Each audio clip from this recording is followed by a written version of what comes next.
Junaid Baghdadi রহমাতুল্লাহ আলাইহির কাছে একজন জিজ্ঞাসা করলেন যে হুজুর, আপনি এই মাকামে কিভাবে আসলেন?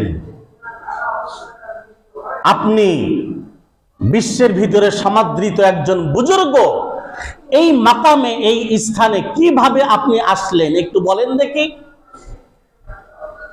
কোন আমলের মাধ্যমে আপনি এসেছেন একটু বলেন। এত বড় বুজুর্গ হয়েছেন, একটু বলেন। জুনায়েদ বাগদাদী রহমাতুল্লাহ, ভালো করে খেয়াল করবেন, এই বয়ানটা ভালো করে খেয়াল করবেন।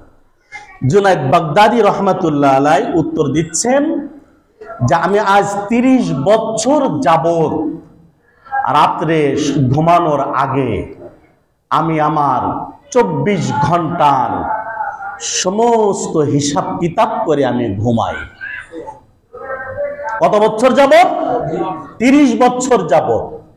30 বছর যাবত রাত্রে ঘুমানোর আগে আমি আমার হিসাব কিতাব সব কিছু করি।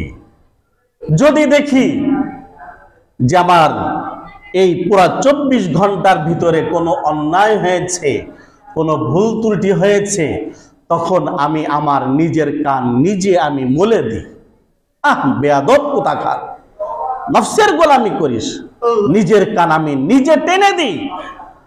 আর যদি দেখি 24 ঘন্টার ভিতরে আমি আমার রবকে সন্তুষ্ট করতে পেরেছি, তখন আমি আমার রবের শুকরিয়া আদায় করি, আলহামদুলিল্লাহ। কত বছর যাবত এই হিসাব করেন? 30 বছর।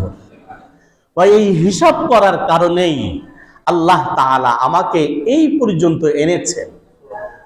তা আমি আপনি কি হিসাব করি রাত্রে শোয়ার আগে? একে বলা হয়, আরবিতে বলা হয় মুহাসাবা, বলা হয় মুহাসাবা।